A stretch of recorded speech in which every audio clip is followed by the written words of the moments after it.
Hi, welcome back. Make yourself comfortable because we're going to take a tour around the world of 1760. Just to give you a general overview of that world, I mentioned earlier it's dominated by these Eurasian land empires. Just pause for a moment. Think about what's happening here.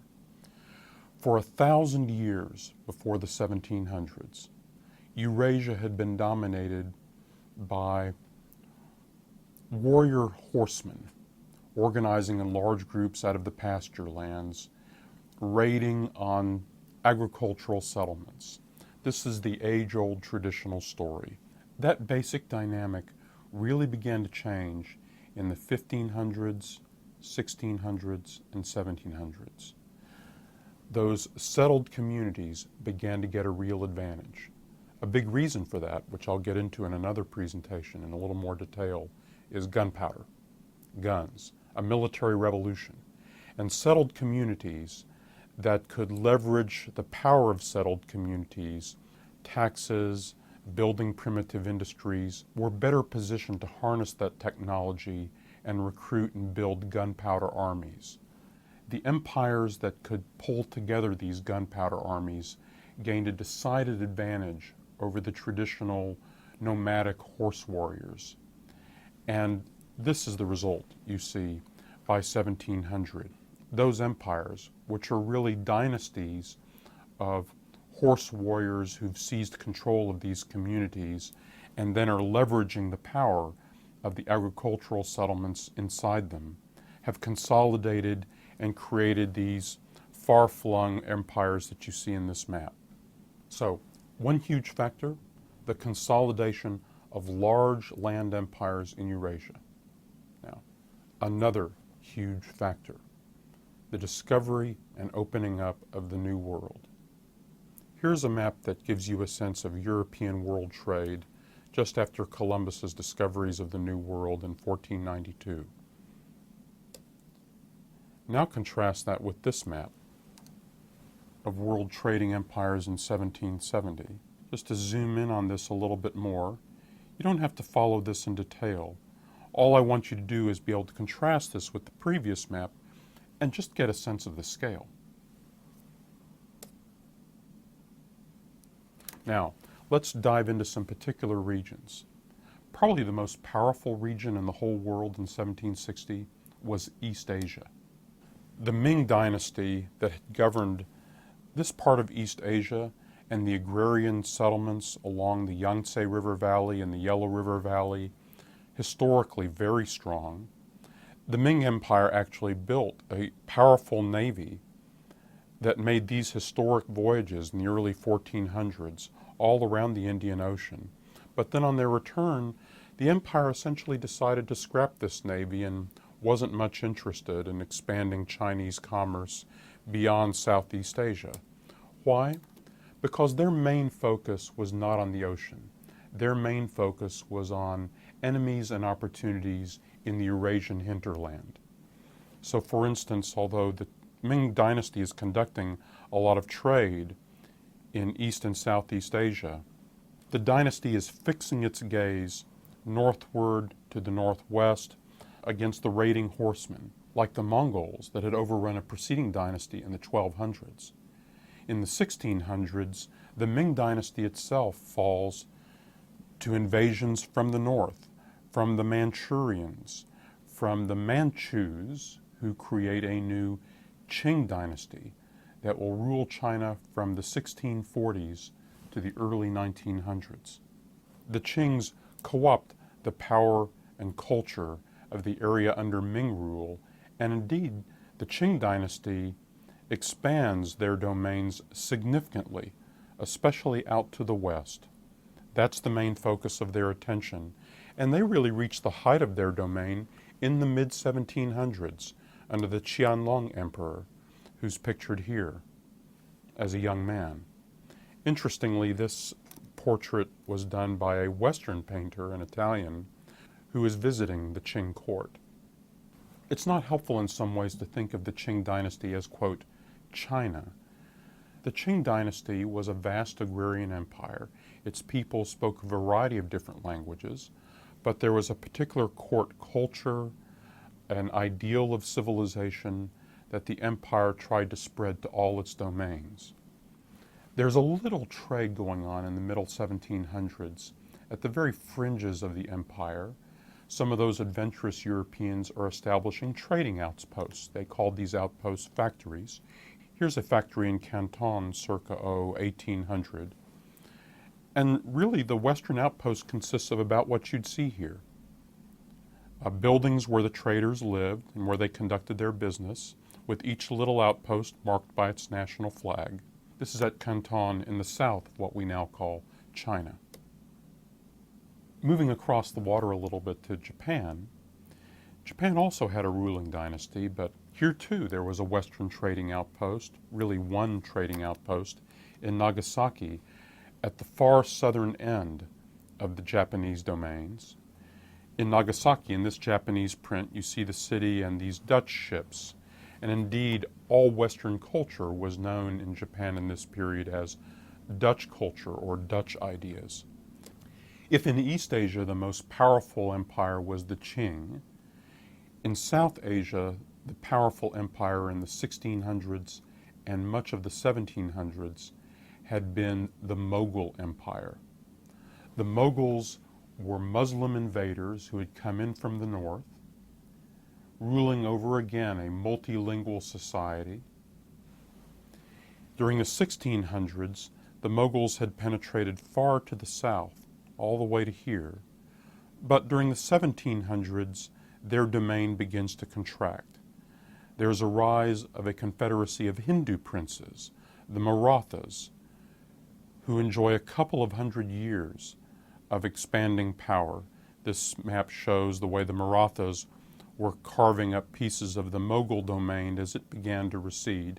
Here you see the fragmentation of the former Mughal or Mughal domains. So let's pause and just reflect a little bit on the significance of what's going on in the Mughal or Mughal Empire in the middle of the 1700s. Because of the attacks that have come in from the north by conquerors like Nadir Shah, they quickly recede, but what's left is a greatly weakened empire. Let's capture that sense of weakness in the middle of the 1700s, just at the point at which the Europeans are going to be making their inroads. The Mughal domain now has really contracted by this period to this area you see in here.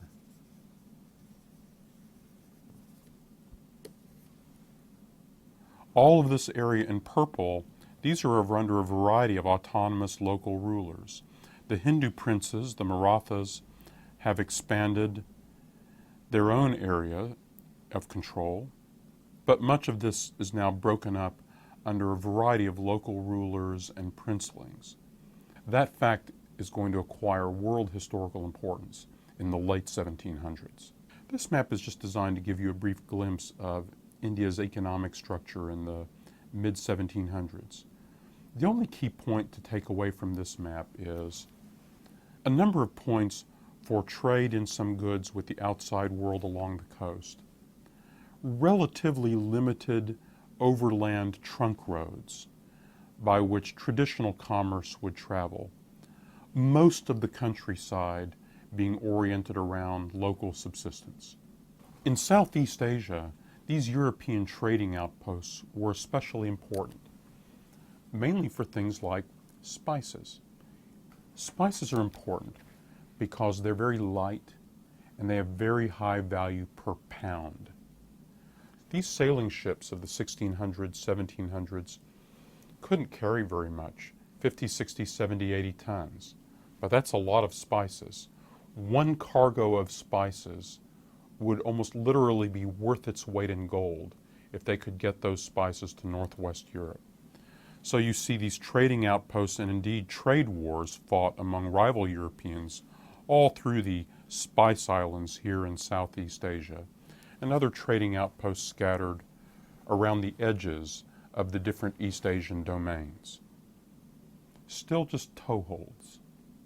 In Southwest Asia, very much the dominant empire is an empire created by a group of Turkic warrior chiefs who established a dynasty called the Ottoman dynasty, ruling over their sprawling, multi-ethnic domain. This just gives you a sense of how large the Ottoman Empire had become.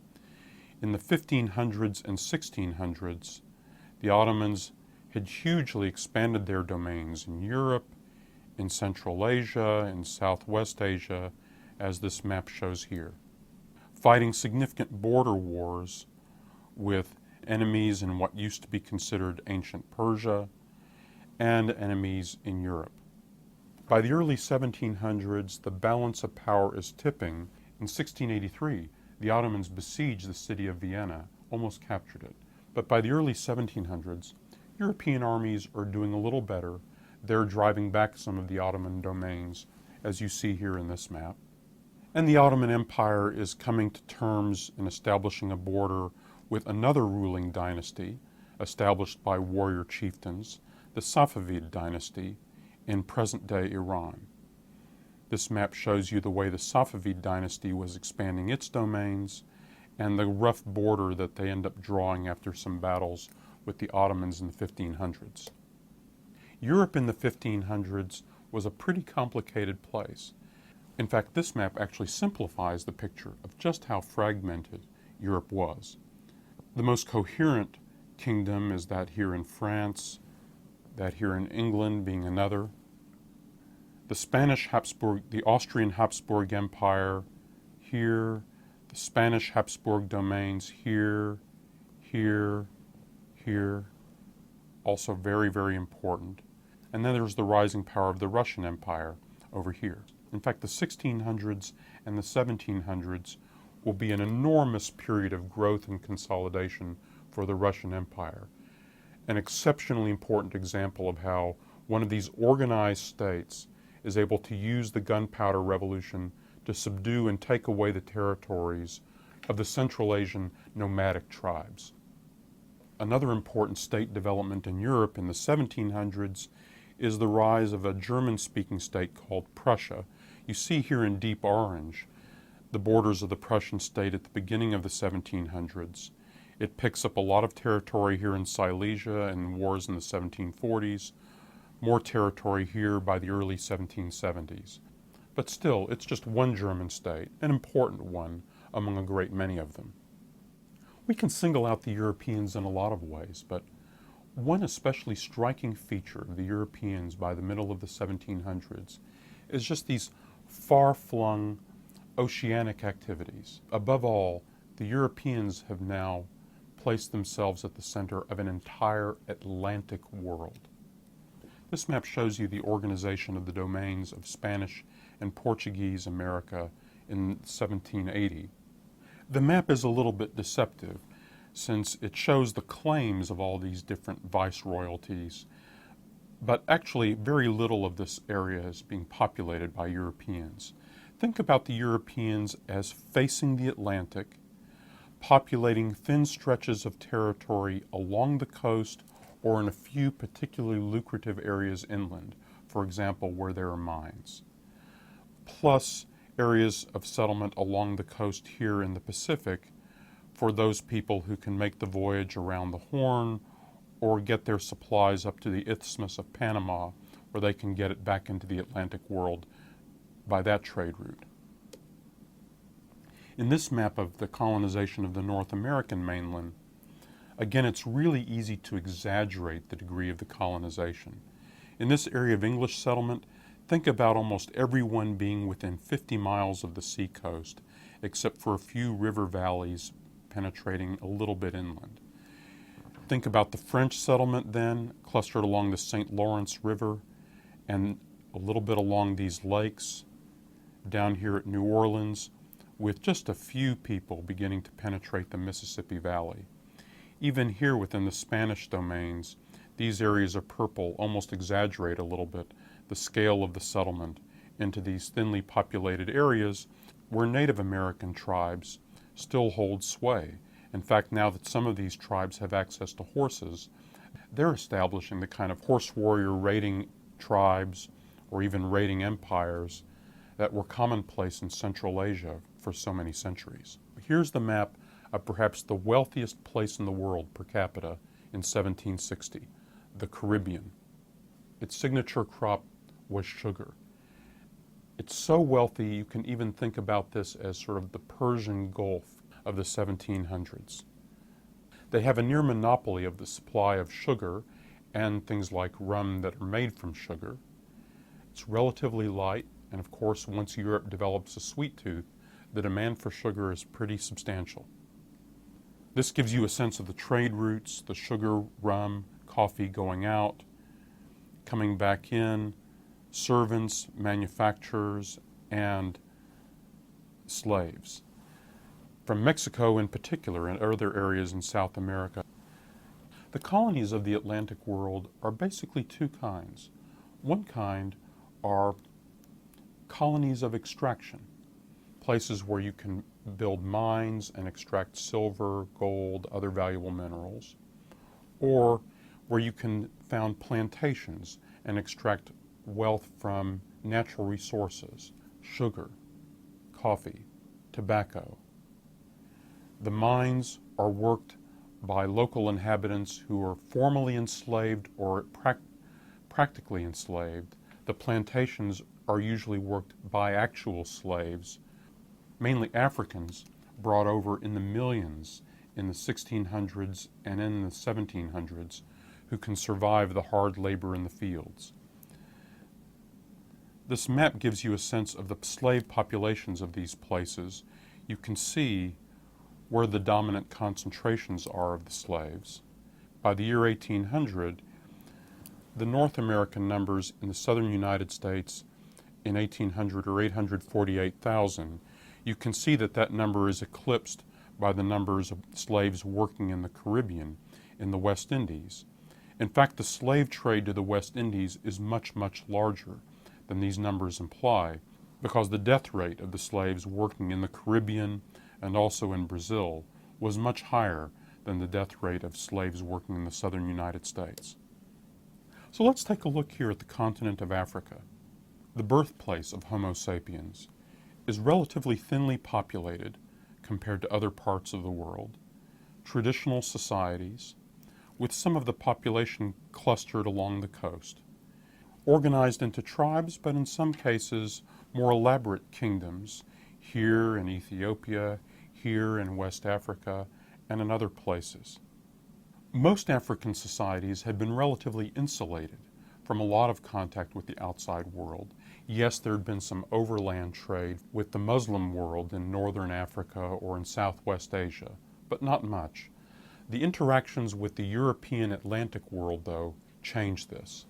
The slave trade is enormously lucrative for the slave traders, of course, but also for those African kingdoms that can capture the slaves that the slave traders want to buy. This is an Arab Muslim outpost down here, but all of these are European trading outposts. The Europeans themselves are at the very thin edge of these places. Europeans who tried to go into the African interior would mostly die quickly from disease. So what happens here is the Europeans set up these trading outposts, and then African kings or chiefs would launch raids, capture enemy peoples, bring these captives to the trading posts, and then sell them there for goods that they desired. The impact of this, of course, on African social, economic, political development is significant. You increase the power of the kingdoms and the chiefs who are engaged in the trade and can acquire weapons or other things of value.